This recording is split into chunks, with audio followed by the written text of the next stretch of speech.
we will understand how to change a Portex tube to a metal tube. This is a metal tracheostomy tube. The advantage of metal tube is it has got an outer tube and an inner tube. If you see this, zoom in here, there is a lock. You open the lock and the inner tube comes out. There is an obturator which goes inside the outer tube. This helps in insertion of the tube. So three parts: the outer tube, the inner tube and the obturator. This remains unsterile. We have to autoclave and then use it. So before changing, first of all, the Portex tube which is present needs to be removed. We have deflated this cuff, we have cut this bandage and we take it out gently, telling the patient that there might be some cuff. Always keep a hand. Once the patient is stable, this is the time to insert the metal tracheostomy tube. This is the stoma. This is the metal tube that we will be inserting. We first put the obturator inside. Remember to remove the inner tube before putting obturator. I have put the obturator and I'll apply some lignocaine jelly. Lignocaine jelly is applied on the tip so that the insertion becomes smooth. Remember, the tract is already there.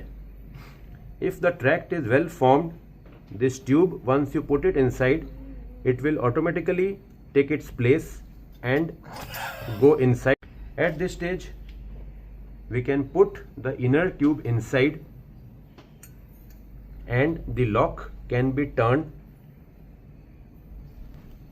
so that now the inner tube will not come out with the cuff. At the point of changing, we do expect some cuff because it's a new tube. The advantage of this tube is patient can talk. Once I put a finger on this, Baba now sanga.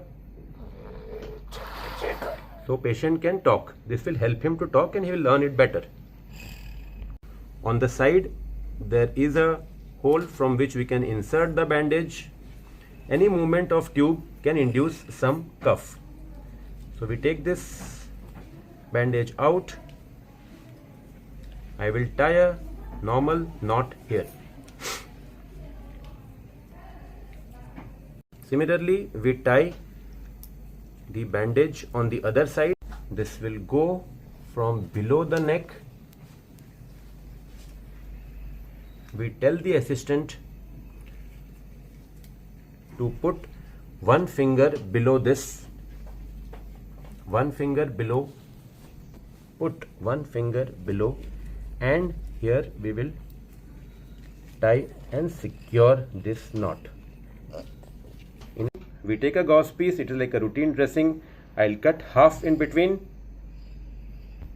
It is important that patient should breathe humidified air, so we will keep a gauze piece on it. This should be a saline soaked gauze piece.